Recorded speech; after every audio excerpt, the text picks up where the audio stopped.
നമസ്കാരം. എല്ലാവർക്കും നമ്മുടെ പുതിയൊരു വീഡിയോയിലേക്ക് സ്വാഗതം. ഇന്ന് ഞാൻ നിങ്ങളോട് പറയാൻ പോകുന്നത് ഒരു സാധാരണ വിഷയമല്ല. ഗുരുവായൂർ ക്ഷേത്രത്തിൽ പോകുമ്പോൾ നിങ്ങൾ അറിയാതെ ചെയ്യുന്ന ചില കാര്യങ്ങൾ നിങ്ങളുടെ ഭാഗ്യം പോലും മാറ്റുന്നുണ്ട് എന്നുള്ളതിനെ കുറിച്ചാണ്.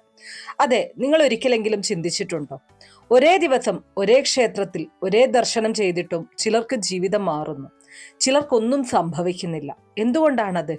ഇതാണ് ഇന്നത്തെ വീഡിയോയുടെ പ്രധാന രഹസ്യം.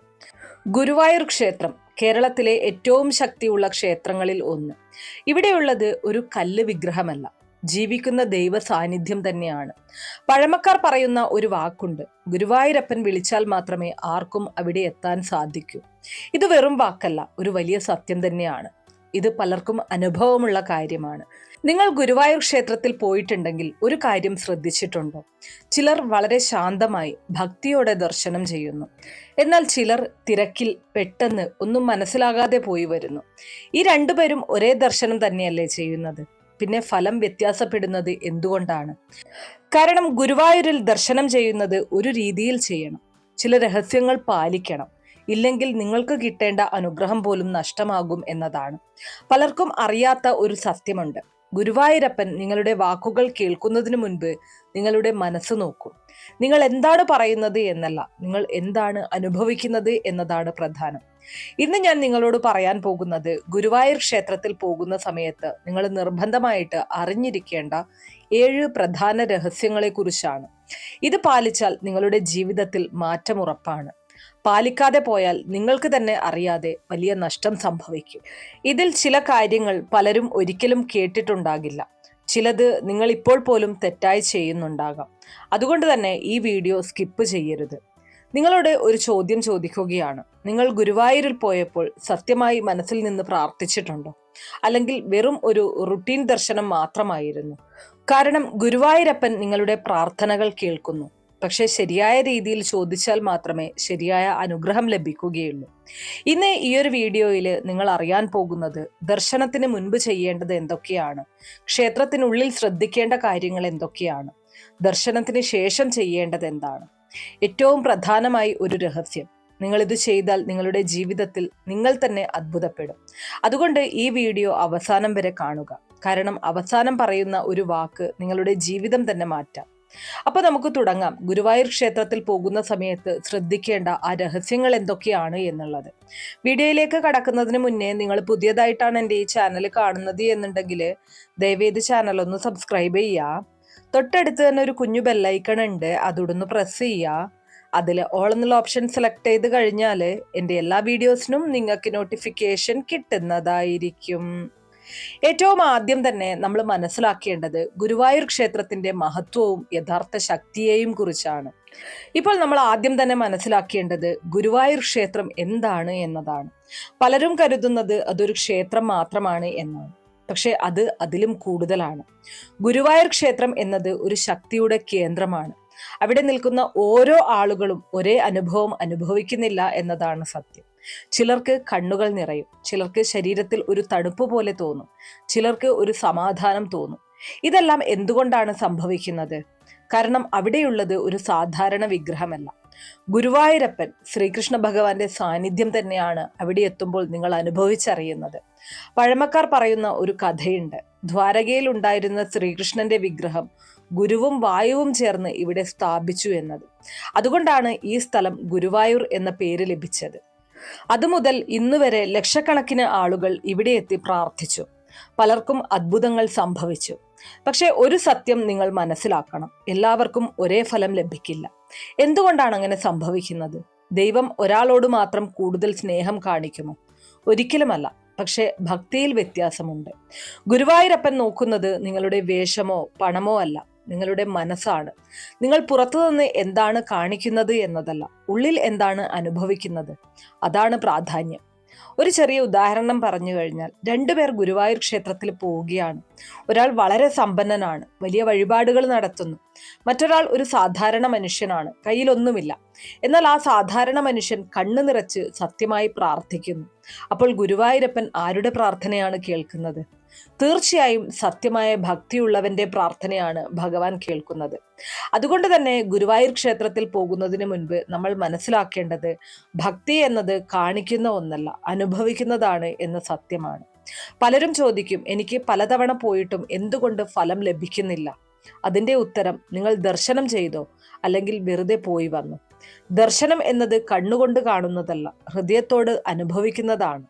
നിങ്ങൾ ഗുരുവായൂരപ്പനെ കാണുന്നില്ല, ഗുരുവായൂരപ്പൻ നിങ്ങളെയാണ് കാണുന്നത്. ഈ ഒരു വാക്ക് നിങ്ങൾ മനസ്സിലാക്കിയാൽ നിങ്ങളുടെ ദർശനം തന്നെ മാറും. ഗുരുവായൂർ ക്ഷേത്രത്തിൽ പോകുന്നത് ഒരു യാത്രയല്ല, അതൊരു ആത്മീയ അനുഭവമാണ്. ചിലർ പറയും, എനിക്ക് ഗുരുവായൂരിൽ പോയപ്പോൾ ഒരു പ്രത്യേക ഫീൽ ഉണ്ടായി. അത് വെറും ഫീലിംഗ് അല്ല, അതൊരു ദൈവിക അനുഭവമാണ്. പക്ഷെ എല്ലാവർക്കും അത് ലഭിക്കില്ല എന്നതാണ് സത്യം. ഇനി അടുത്തതായിട്ട്, ഗുരുവായൂർ ക്ഷേത്രത്തിൽ പോകുന്നതിന് മുൻപ് നിർബന്ധമായിട്ടും നമ്മൾ അറിഞ്ഞിരിക്കേണ്ട ചില കാര്യങ്ങളുണ്ട്. അതിനെക്കുറിച്ചാണ് പറയുന്നത്. കാരണം ഈ കാര്യങ്ങൾ അറിയാതെ പോയാൽ നിങ്ങൾക്ക് തന്നെ അറിയാതെ അനുഗ്രഹം നഷ്ടമാകും. അപ്പോൾ എന്തൊക്കെയാണ് ആ കാര്യങ്ങൾ, എന്തൊക്കെ കാര്യങ്ങളാണ് നമ്മൾ ഗുരുവായൂർ ക്ഷേത്രത്തിൽ പോകുന്നതിന് മുൻപ് അറിഞ്ഞിരിക്കേണ്ടത്, അവിടെ ചെയ്യേണ്ടതായിട്ടുള്ളത് എന്നതിനെ കുറിച്ച് നോക്കാം. ഇത് ഏറ്റവും പ്രധാനപ്പെട്ട ഭാഗമാണ്. ഗുരുവായൂരിൽ പോകുന്നതിന് മുൻപ് നിങ്ങൾ നിർബന്ധമായിട്ടും ഈ ഒരു കാര്യം അറിഞ്ഞിരിക്കണം. പലരും ഒരു വലിയ തെറ്റാണ് ചെയ്യുന്നത്. അവർ കരുതുന്നത് ക്ഷേത്രത്തിൽ പോയാൽ മതി, അവിടെ എത്തിയാൽ മതി എന്നുള്ളതാണ്. പക്ഷെ ഗുരുവായൂർ ക്ഷേത്രത്തിൽ പോകുന്നത് വെറുമൊരു യാത്രയല്ല, അതൊരു ആത്മീയ തയ്യാറെടുപ്പാണ്. നിങ്ങൾ തയ്യാറല്ലെങ്കിൽ നിങ്ങൾക്ക് ലഭിക്കേണ്ട അനുഗ്രഹം പോലും കുറയാം. ഇതിൽ ഒന്നാമത്തെ കാര്യം എന്ന് പറയുന്നത് മനസ്സിന്റെ ശുദ്ധിയാണ്. അതാണ് ഏറ്റവും പ്രധാനപ്പെട്ട രഹസ്യം. ഗുരുവായൂർ ക്ഷേത്രത്തിൽ പോകുന്നതിന് മുൻപ് നിങ്ങൾ ആദ്യം പരിശോധിക്കേണ്ടത് നിങ്ങളുടെ മനസ്സാണ്. നിങ്ങൾക്ക് ആരോടെങ്കിലും ദേഷ്യമുണ്ടോ, കോപമുണ്ടോ, വിഷമമുണ്ടോ? ഈ വികാരങ്ങളുമായിട്ട് നിങ്ങൾ ക്ഷേത്രത്തിൽ പോയാൽ ദർശനം പൂർണ്ണമാകില്ല. അതുകൊണ്ട് തന്നെ പോകുന്നതിന് മുൻപ് ഒരു നിമിഷം കണ്ണടച്ച് ഇങ്ങനെ പറയുക, എനിക്ക് ആരോടും ദേഷ്യമില്ല, എന്നെ ക്ഷമിക്കണം, എന്നെ ശുദ്ധമാക്കണം. ഈ പ്രാർത്ഥന നിങ്ങളുടെ ദർശനം മാറ്റും. ഇനി രണ്ടാമതായിട്ട്, വഴക്കിട്ട് പോകരുത്. അത് വലിയ പിഴവാണ്. പലരും ചെയ്യുന്നതാണ്. വീട്ടിൽ ചെറിയ പ്രശ്നങ്ങൾ ഉണ്ടാകാം, വഴക്കുകൾ നടക്കാം, അതിന്റെ പിന്നാലെ നേരെ ഗുരുവായൂർ ക്ഷേത്രത്തിലേക്ക് പോകുന്നു. അത് വളരെ വലിയൊരു തെറ്റാണ്. നിങ്ങൾ ദൈവത്തെ കാണാൻ പോകുമ്പോൾ മനസ്സ് ശാന്തമായിരിക്കണം. കോപത്തോടെ പോയാൽ അത് ഒരു ദർശനമല്ല, അത് വെറും സന്ദർശനം മാത്രമാണ്. ഇനി മൂന്നാമതായിട്ട്, വിളിയില്ലാതെ പോകാൻ പറ്റില്ല എന്നുള്ള ഒരു സത്യമാണ് തിരിച്ചറിയേണ്ടത്. പഴമക്കാർ പറയുന്ന ഒരു വാക്കുണ്ട്, ഗുരുവായൂരപ്പൻ വിളിച്ചാൽ മാത്രമേ അവിടെ പോകാൻ സാധിക്കുകയുള്ളൂ. ഇത് നിങ്ങൾ കേട്ടിട്ടുണ്ടാകും, പക്ഷെ ഇതിനർത്ഥം മനസ്സിലാക്കിയിട്ടുണ്ടോ? പലരും പ്ലാൻ ചെയ്യും, നാളെ പോകണം, പക്ഷെ ചില കാരണങ്ങൾ കൊണ്ട് പോകാൻ സാധിക്കില്ല. തടസ്സങ്ങൾ നേരിടേണ്ടതായിട്ട് വരും. മറ്റൊരാൾ പ്ലാൻ ഇല്ലാതെ തന്നെ എളുപ്പത്തിൽ ക്ഷേത്രനടയ്ക്കിലെത്തും. എന്തുകൊണ്ടാണ്? അത് വിളി വന്നതുകൊണ്ടാണ്. അതുകൊണ്ടാണ് പോകുന്നതിന് മുൻപ് ഒരു പ്രാർത്ഥന ചെയ്യണം എന്ന് പറയുന്നത്. എന്നെ വിളിക്കണം, എനിക്ക് വരാൻ അനുഗ്രഹം തരയണം. ഇത് പറഞ്ഞാൽ നിങ്ങളുടെ യാത്ര സ്മൂത്ത് ആകും. ഇനി നാലാമതായിട്ട്, വസ്ത്രധാരണമാണ്. ഇതൊരു സാധാരണ കാര്യമല്ല. പലർക്കും തോന്നാം, ഡ്രസ്സ് എന്ത് മാറ്ററാണ്, നമുക്ക് ഏത് ഡ്രസ്സ് ധരിച്ചും പോകാം എന്നുള്ളത്. പക്ഷെ ഗുരുവായൂർ ക്ഷേത്രത്തിൽ അത് വളരെ പ്രധാനമാണ്. പുരുഷന്മാർ മുണ്ട് ധരിക്കണം, സ്ത്രീകൾ സാരി സൽവാർ ധരിക്കണം. ഇത് വെറും നിയമം മാത്രമല്ല, അതൊരു ഭക്തിയുടെ പ്രകടനമാണ്. നിങ്ങൾ ദൈവത്തിന്റെ മുൻപിൽ നിൽക്കുമ്പോൾ ഒരു വിനയം കാണിക്കണം. ഇനി അഞ്ചാമതായിട്ട്, മനസ്സിന്റെ ഫോക്കസ് ആണ്. അതൊരു വലിയ രഹസ്യം തന്നെയാണ്. ഗുരുവായൂർ ക്ഷേത്രത്തിൽ പോകുമ്പോൾ പലരും ഫോട്ടോ, വീഡിയോ, തിരക്ക് ഇവയിലൊക്കെ ആയിരിക്കും ശ്രദ്ധ ചെലുത്തുന്നത്. പക്ഷെ നിങ്ങളൊരു കാര്യം മനസ്സിലാക്കണം, നിങ്ങൾ അവിടെ പോകുന്നത് ദർശനത്തിനാണ്, ഡിസ്ട്രാക്ഷനിലേക്കല്ല. അതുകൊണ്ട് നിങ്ങൾ പോകുമ്പോൾ മനസ്സിൽ ഒരേ ഒരു ചിന്ത മാത്രമായിരിക്കണം ഉണ്ടായിരിക്കേണ്ടത്, ഗുരുവായൂരപ്പൻ.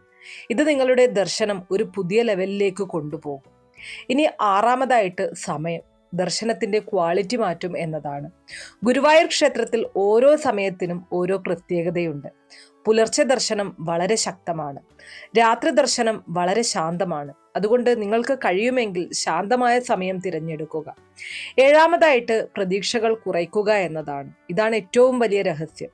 പലരും പോകുമ്പോൾ എനിക്ക് ഇത് വേണം, അത് കിട്ടണം, ഇത്രയും പ്രതീക്ഷകളുമായിട്ടാണ് പോകുന്നത്.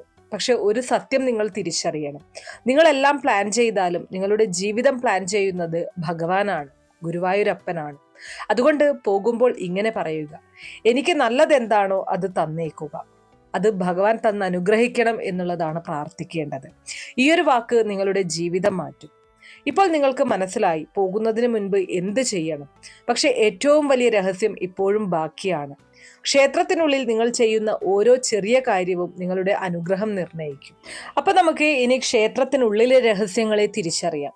ഇപ്പോൾ നിങ്ങൾ ഗുരുവായൂർ ക്ഷേത്രത്തിൽ എത്തിക്കഴിഞ്ഞു, ക്യൂവിൽ നിൽക്കുകയാണ്, ദർശനത്തിന് കാത്തിരിക്കുന്നു. ഈ നിമിഷം മുതൽ നിങ്ങൾ ചെയ്യുന്ന ഓരോ ചെറിയ കാര്യവും നിങ്ങളുടെ അനുഗ്രഹത്തെ സ്വാധീനിക്കും. അതുകൊണ്ട് ഈ ഭാഗം വളരെ ശ്രദ്ധയോടെ കേൾക്കണം. ഒന്നാമത്തെ രഹസ്യം എന്ന് പറയുന്നത് ക്യൂവിൽ നിൽക്കുമ്പോൾ തന്നെ ദർശനം തുടങ്ങുന്നു എന്നതാണ്.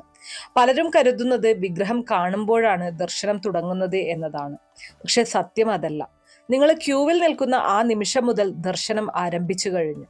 നിങ്ങൾ അപ്പോൾ എന്താണ് ചിന്തിക്കുന്നത്? ഫോണ്, തിരക്ക്, അസഹനം, അല്ലെങ്കിൽ ഗുരുവായൂരപ്പ എന്നൊരു ഭക്തി. ഇതാണ് വ്യത്യാസമുണ്ടാക്കുന്നത്. രഹസ്യം 2, മനസ്സിനെ ശാന്തമാക്കുക. ക്യൂവിൽ നിൽക്കുമ്പോൾ ഒരു ചെറിയ കാര്യമാണ് നിങ്ങൾ ചെയ്യേണ്ടത്. കണ്ണുകൾ അടച്ച് ശ്വാസം പതുക്കിയെടുക്കുക.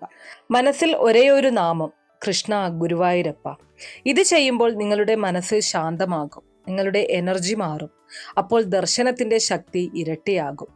ഇനി മൂന്നാമത്തെ രഹസ്യം എന്ന് പറയുന്നത് ആദ്യ ദർശനമാണ്. നിങ്ങൾ സന്നിധിയിൽ എത്തുമ്പോൾ ആ ആദ്യ നിമിഷം വളരെ പ്രധാനമാണ്. പലരും തിരക്കിൽ പെട്ടെന്ന് നോക്കിപ്പോകുന്നു. പക്ഷെ ആ ഒരു സെക്കൻഡ് നിങ്ങളുടെ ജീവിതത്തെ സ്വാധീനിക്കും. നിങ്ങൾ വിഗ്രഹം കാണുമ്പോൾ ഒരു നിമിഷം എല്ലാം മറന്ന് ഗുരുവായൂരപ്പനെ മാത്രം നോക്കുക. ആ നിമിഷം നിങ്ങളുടെ ആത്മാവും ദൈവവും തമ്മിലുള്ള ബന്ധമാണ്.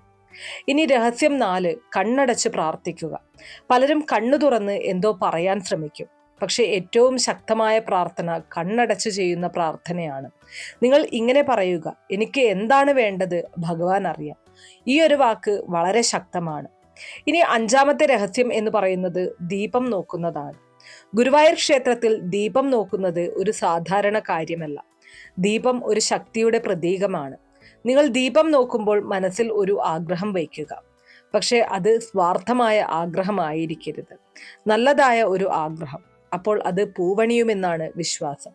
6ാമത്തെ രഹസ്യം ദർശന സമയത്തെ തെറ്റുകളാണ്. ഇത് വളരെ പ്രധാനപ്പെട്ടതാണ്. ക്ഷേത്രത്തിനുള്ളിൽ മറ്റുള്ളവരെ തള്ളുന്നത്, അസഹനയോടെ പെരുമാറുന്നത്, മനസ്സിൽ കോപം വയ്ക്കുന്നത്, ഇവ നിങ്ങളുടെ ദർശനത്തെ ദോഷപ്പെടുത്തും. ഗുരുവായൂരപ്പൻ ശാന്തത ഇഷ്ടപ്പെടുന്നു എന്നതാണ് സത്യം. നിങ്ങൾ ശാന്തമായിരിക്കുമ്പോൾ അനുഗ്രഹം കൂടുതൽ ലഭിക്കും. ഇനി 7ാമത്തെ രഹസ്യം ദർശനത്തിന് ശേഷം ചെയ്യേണ്ട കാര്യമാണ്. പലരും ഒരു വലിയ തെറ്റ് ചെയ്യുന്നു. ദർശനം കഴിഞ്ഞാൽ ഉടൻ പുറത്തേക്ക് പോകുന്നു. പക്ഷെ അത് ശരിയായ രീതിയല്ല. ദർശനത്തിന് ശേഷം കുറച്ചു സമയം ഒരു ഭാഗത്തിരിക്കുക. കണ്ണുകൾ അടച്ച് ആ അനുഭവം മനസ്സിലാക്കുക. അത് നിങ്ങളുടെ ആത്മാവിൽ പതിയും. ഇനി രഹസ്യം 8, നന്ദി പറയുക. അവസാനം ഒരു കാര്യം ചെയ്യാൻ മറക്കരുത്. നന്ദി പറയുക. എനിക്ക് കിട്ടാത്തതിനല്ല, കിട്ടിയതിന് നന്ദി. ഈ ഒരു മനോഭാവം നിങ്ങളുടെ ജീവിതത്തിൽ അത്ഭുതങ്ങൾ ഉണ്ടാക്കും. ഇപ്പോൾ നിങ്ങൾക്ക് മനസ്സിലായി ക്ഷേത്രത്തിനുള്ളിൽ എന്ത് ചെയ്യണം. പക്ഷെ ഒരു വലിയ അപകടം ഇപ്പോഴും ബാക്കിയാണ്. പലരും അറിയാതെ ചെയ്യുന്ന ചില തെറ്റുകൾ അവരുടെ അനുഗ്രഹം പോലും ഇല്ലാതാക്കുന്നു. ഇനി അടുത്തതായിട്ട് നിങ്ങളോട് പറയാൻ പോകുന്നത് ഈ വീഡിയോയിലെ ഏറ്റവും ശ്രദ്ധിക്കേണ്ട ഭാഗങ്ങളിൽ ഒന്നാണ്. കാരണം ഗുരുവായൂർ ക്ഷേത്രത്തിൽ പലരും അറിയാതെ ചെയ്യുന്ന ചില തെറ്റുകളുണ്ട്. അവരുടെ അനുഗ്രഹം പോലും തടയുന്ന ചില കാര്യങ്ങൾ. അതെ, നിങ്ങൾ പോലും ഇത് ചെയ്തിട്ടുണ്ടാകാം. അതുകൊണ്ട് ഈ ഭാഗം സ്കിപ്പ് ചെയ്യരുത്. ഒന്നാമത്തെ കാര്യം എന്ന് പറയുന്നത് ഫോൺ ഉപയോഗിക്കുന്നതാണ്. അത് ഏറ്റവും വലിയ തെറ്റാണ്. ക്ഷേത്രത്തിനുള്ളിലേക്ക് ഫോൺ എലൗഡ് അല്ല. എന്നിരുന്നാലും ആ ഒരു ക്ഷേത്ര മതിൽക്കെട്ടിന് പുറത്താണെങ്കിൽ പോലും ഫോൺ ഉപയോഗിക്കുന്നത്, വീഡിയോ എടുക്കുന്നത്, ഫോട്ടോ എടുക്കുന്നത് ഒക്കെയും റെസ്ട്രിക്റ്റഡ് ആണ്. എന്നിരുന്നാലും അത് ചെയ്യുന്ന ഒരുപാട് ആളുകളെ നമുക്ക് അവിടെ കാണാൻ കഴിയും. ഇത് വളരെ വലിയ ഒരു തെറ്റാണ്. നിങ്ങൾ അവിടെ പോകുന്നത് ദൈവത്തെ കാണാനാണ്, കോണ്ടന്റ് ഉണ്ടാക്കാനല്ല. നിങ്ങൾ ഫോൺ ഉപയോഗിക്കുമ്പോൾ നിങ്ങളുടെ ശ്രദ്ധ ദൈവത്തിൽ നിന്ന് മാറുന്നു എന്നതാണ് സത്യം. അതുകൊണ്ട് ഇത് ഒഴിവാക്കുക. ഇനി രണ്ടാമതായിട്ട് അസഹനം, ശാന്തത നഷ്ടപ്പെടുന്നത്. ക്യൂവിൽ നിൽക്കുമ്പോൾ പലർക്കും അസഹനം വരും. എത്ര സമയം, എന്തിനാണ് ഇത്ര തിരക്ക്? ഈ ചിന്തകൾ നിങ്ങളുടെ മനസ്സിനെ അശുദ്ധമാക്കും. നിങ്ങൾക്ക് ശാന്തത നഷ്ടപ്പെട്ടാൽ ദർശനത്തിന്റെ ശക്തി കുറയും. അതുകൊണ്ട് ക്യൂവിൽ നിൽക്കുമ്പോൾ പോലും ഒരു ഭക്തിയായി നിൽക്കുക. ഇനി മൂന്നാമതായിട്ട് മറ്റുള്ളവരെ തള്ളുന്നത്. ഇത് ഗുരുവായൂരിൽ സാധാരണയായിട്ട് കാണുന്ന ഒരു കാര്യമാണ്. ദർശനത്തിനായിട്ട് ആളുകൾ മറ്റുള്ളവരെ തള്ളുന്നു. പക്ഷെ നിങ്ങൾ മനസ്സിലാക്കേണ്ട ഒരു സത്യമുണ്ട്. ഓരോരുത്തരും ഒരേ ദൈവത്തെ കാണാനാണ് വന്നിരിക്കുന്നത്. നിങ്ങൾ ഒരാളെ തള്ളുമ്പോൾ അത് ഭക്തിയുടെ വിരുദ്ധമാണ്. അത് നിങ്ങളുടെ ദർശനത്തെ തന്നെ ബാധിക്കും. ഇനി നാലാമതായിട്ട് ശബ്ദമുണ്ടാക്കുന്നത്, ഉച്ചത്തിൽ ചിരിക്കുന്നത്, ചിരിച്ചു സംസാരിക്കുന്നത്. ക്ഷേത്രത്തിനുള്ളിൽ ഉറക്കെ സംസാരിക്കുന്നതും ചിരിച്ചും തമാശ പറഞ്ഞും നടക്കുന്നതും ഒക്കെയും തെറ്റായിട്ടുള്ള കാര്യമാണ്. ഗുരുവായൂർ ക്ഷേത്രം എന്നത് ഒരു പുണ്യ സ്ഥലമാണ്. അത് ഒരു ആത്മീയ സ്ഥലമാണ്. അതുകൊണ്ട് തന്നെ ശാന്തത പാലിക്കുക. ഇനി അഞ്ചാമതായിട്ട് നിയമങ്ങൾ പാലിക്കാത്തതാണ്. ചിലർ ചോദിക്കും, ഇത് എന്തിനാണ് എന്ന് കരുതി ക്ഷേത്ര നിയമങ്ങൾ പാലിക്കാതെ പോകാറുണ്ട്. വസ്ത്രധാരണം, ശുചിത്വം ഇവ വളരെ പ്രധാനമാണ്. ഇത് വെറും നിയമമല്ല, അത് ഒരു വിനയത്തിന്റെ അടയാളമാണ്. ഇനി ആറാമതായിട്ട് മനസ്സിലെ നെഗറ്റീവ് ചിന്തകൾ വെച്ചുകൊണ്ട് ക്ഷേത്രത്തിൽ പോകുന്നതാണ്. നിങ്ങൾ പുറത്ത് ശാന്തമായി നിൽക്കുന്നുണ്ടാകാം, പക്ഷെ നിങ്ങളുടെ മനസ്സിൽ കോപം, ദേഷ്യം ഇവയൊക്കെയും ഉണ്ടെങ്കിൽ അത് ദർശനത്തെ ബാധിക്കും. ഗുരുവായൂരപ്പൻ നിങ്ങളുടെ മനസ്സാണ് കാണുന്നത്. അതുകൊണ്ട് മനസ്സിനെ ശുദ്ധമാക്കുക. ഏഴാമതായിട്ട് ദർശനത്തിന് ശേഷം ഉടൻ പോകുന്നതാണ്. പലരും ദർശനം കഴിഞ്ഞ് ഉടൻ പുറത്തേക്ക് പോകും, പക്ഷെ അതൊരു വലിയ നഷ്ടമാണ്. ദർശനത്തിന് ശേഷം കുറച്ചു സമയം ഇരിക്കുക, ആ അനുഭവം മനസ്സിലാക്കുക. അത് നിങ്ങളുടെ ആത്മാവിൽ പതിയും. ഇനി എട്ടാമതായിട്ട് സ്വാർത്ഥമായ പ്രാർത്ഥനകളാണ്. എനിക്ക് ഇത് വേണം, എനിക്ക് അത് വേണം. ഈ രീതിയിൽ മാത്രം പ്രാർത്ഥിക്കുന്നത് ശരിയായ മാർഗമല്ല. നിങ്ങൾ ചോദിക്കാം, പക്ഷെ ഒരു വിശ്വാസത്തോടെ ചോദിക്കണം. എനിക്ക് നല്ലത് എന്താണോ അത് ഭഗവാൻ തരണം. അതാണ് ഏറ്റവും ശക്തമായ പ്രാർത്ഥന. ഇപ്പോൾ നിങ്ങൾക്ക് ഈ ഒരു കാര്യം കൂടെ മനസ്സിലായി, എന്ത് ചെയ്യരുത്. പക്ഷെ ഈ വീഡിയോയിലെ ഏറ്റവും വലിയ രഹസ്യം ഇപ്പോഴും ബാക്കിയാണ്. ഒരു കാര്യം, ഇത് നിങ്ങൾ മനസ്സിലാക്കിയാൽ ഗുരുവായൂർ ക്ഷേത്രത്തിലെ നിങ്ങളുടെ ദർശനം ഒരിക്കലും പഴയതുപോലെ ആയിരിക്കില്ല. ഗുരുവായൂരിന്റെ അവസാനവും ഏറ്റവും ശക്തവുമായിട്ടുള്ള രഹസ്യമാണ് ഇനി ഞാൻ നിങ്ങളോട് പറയാൻ പോകുന്നത്. അത് നിങ്ങളുടെ ജീവിതം തന്നെ മാറ്റാം. പലരും ഗുരുവായൂരപ്പനെ കാണാൻ പോകുമ്പോൾ ഒരു ലിസ്റ്റ് ഉണ്ടാക്കും, ഇത് വേണം, അത് വേണം. പക്ഷെ ഒരു സത്യമുണ്ട്, ഗുരുവായൂരപ്പൻ നിങ്ങൾ ചോദിക്കുന്നതെല്ലാം നൽകില്ല. പക്ഷെ നിങ്ങൾക്ക് ഏറ്റവും നല്ലത് ഏതാണോ അത് ഭഗവാന് നിങ്ങളെക്കാൾ നന്നായിട്ട് അറിയാം. അതാണ് ഭഗവാൻ നിങ്ങൾക്ക് നൽകുന്നത്. ചിലപ്പോൾ നിങ്ങൾ ചോദിച്ചതൊന്നും നടക്കാതെ പോകും, നിങ്ങൾ നിരാശപ്പെടും. പക്ഷെ പിന്നീട് നിങ്ങൾ മനസ്സിലാക്കും, അത് കിട്ടാതിരുന്നത് എനിക്ക് നല്ലതിനായിരുന്നു എന്നുള്ളത്. ഇതാണ് ഗുരുവായൂരപ്പന്റെ പ്രവർത്തനം എന്ന് പറയുന്നത്. ശരിയായ പ്രാർത്ഥന ജീവിതം മാറ്റുന്ന ഒരു വാക്കായി മാറും. അതുകൊണ്ട് തന്നെ ഇനി മുതൽ ഗുരുവായൂർ ക്ഷേത്രത്തിൽ പോകുമ്പോൾ ഇങ്ങനെ പ്രാർത്ഥിക്കുക, എനിക്ക് നല്ലതെന്താണോ അത് ഭഗവാൻ തന്ന് അനുഗ്രഹിക്കണം. ഈ ഒരു വാക്ക് നിങ്ങളുടെ ജീവിതം തന്നെ മാറ്റാം. ഭക്തി എന്നത് ദൈവത്തോട് ആവശ്യപ്പെടുന്നത് മാത്രമല്ല, അത് വിശ്വസിക്കുന്നതാണ്, സമ്മതിക്കുന്നതാണ്, സ്വീകരിക്കുന്നതാണ്. എനിക്ക് എന്ത് സംഭവിച്ചാലും അത് നല്ലതിനായിരിക്കും. ഈ ഒരു വിശ്വാസം നിങ്ങൾക്ക് സമാധാനം നൽകും. ഗുരുവായൂർ ക്ഷേത്രത്തിൽ നിന്നും തിരികെ വരുമ്പോൾ നിങ്ങൾ ശ്രദ്ധിക്കേണ്ട ചില കാര്യങ്ങളുണ്ട്. പലരും ഒരു തെറ്റ് ചെയ്യുന്നു. ദർശനം കഴിഞ്ഞ് വീട്ടിലെത്തിയാൽ പഴയതുപോലെ തന്നെ ജീവിക്കുന്നു. പക്ഷെ ഗുരുവായൂർ ക്ഷേത്രത്തിൽ പോയത് നിങ്ങളുടെ ഉള്ളിൽ ഒരു മാറ്റമുണ്ടാക്കാനാണ്. കൂടുതൽ ശാന്തത നിങ്ങൾക്ക് അനുഭവപ്പെടും, കൂടുതൽ സഹനം നിങ്ങൾക്ക് അനുഭവപ്പെടും, കൂടുതൽ നന്ദി നിങ്ങളുടെ മനസ്സിന് തോന്നും. ഇതാണ് ഗുരുവായൂരപ്പന്റെ അനുഗ്രഹം. ജീവിതത്തിലെ മാറ്റം എങ്ങനെ തിരിച്ചറിയാം എന്ന് ചോദിച്ചു കഴിഞ്ഞാൽ നിങ്ങൾക്ക് തോന്നും എനിക്കൊന്നും സംഭവിച്ചില്ല എന്നുള്ളത്. പക്ഷെ ചെറിയ ചില മാറ്റങ്ങൾ നിങ്ങൾ ശ്രദ്ധിക്കാൻ വിട്ടുപോകുന്നതാകാം. നിങ്ങളുടെ മനസ്സ് ശാന്തമായി തുടങ്ങും, പ്രശ്നങ്ങളെ നേരിടാൻ നിങ്ങൾക്ക് ശക്തി ലഭിക്കും, ജീവിതത്തിൽ ക്ലാരിറ്റി വരും. ഇതെല്ലാം അനുഗ്രഹത്തിന്റെ ലക്ഷണങ്ങളാണ്. നിങ്ങൾ ഗുരുവായൂർ ക്ഷേത്രത്തിൽ പോകുമ്പോൾ ഓർക്കുക, നിങ്ങൾ ദൈവത്തെ കാണാൻ പോകുന്നില്ല, ദൈവം നിങ്ങളെ കാണുകയാണ്. ഈ ഒരു വാക്ക് നിങ്ങളുടെ ജീവിതം തന്നെ മാറ്റും. അതുകൊണ്ട് അടുത്ത തവണ നിങ്ങൾ ഗുരുവായൂർ ക്ഷേത്രത്തിൽ ഗുരുവായൂരപ്പനെ കാണാൻ പോകുമ്പോൾ ഒരു കാര്യം മാത്രം ചെയ്യുക, സത്യമായി മനസ്സിൽ നിന്ന് വിശ്വാസത്തോടെ പ്രാർത്ഥിക്കുക. ബാക്കിയെല്ലാം ഗുരുവായൂരപ്പൻ നോക്കിക്കോളൂ. അപ്പൊ ഇത്രയേ ഉള്ളൂ ഇന്നത്തെ വീഡിയോ കുറച്ചു പേർക്കെങ്കിലും ഉപകാരപ്രദമായി കാണും എന്ന് വിശ്വസിക്കുന്നു. ഇതുപോലുള്ള അറിവുകൾക്കായിട്ട് നമ്മുടെ ഈ ഒരു ചാനൽ ഒന്ന് സബ്സ്ക്രൈബ് ചെയ്യുക. വീഡിയോ ഇഷ്ടമാണെങ്കിൽ ലൈക്ക് ചെയ്യാനും ഷെയർ ചെയ്ത് മറ്റുള്ളവരിലേക്ക് എത്തിക്കാനും മറക്കരുത്. നന്ദി.